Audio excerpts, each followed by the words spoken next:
Welcome to the Learning Pines YouTube. We hope this video helps. You start by validating the environment and capturing the failure state.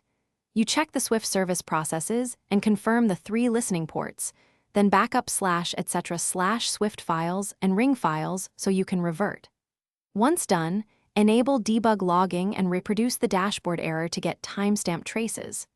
This immediate evidence directs the fix. Do not skip backups, because the next changes are destructive without them. Now proceed to targeted config corrections. You now correct mismatches and repair the storage topology. Start by comparing your config to a validated template and apply concise fixes. This resolves common auth and proxy mismatches.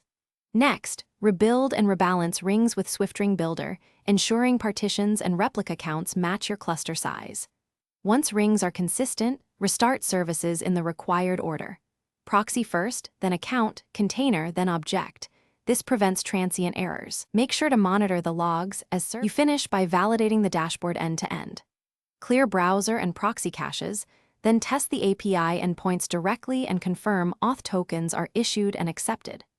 Run SwiftRecon and container sync checks to ensure data consistency, and rerun ring verification. If the dashboard still fails, revert quickly to your backed up configs to restore service, collect the expanded debug logs, and escalate to maintainers with the exact timestamps and error lines. That single troubleshooting tip, revert and collect logs, saves uptime and clarifies the root cause.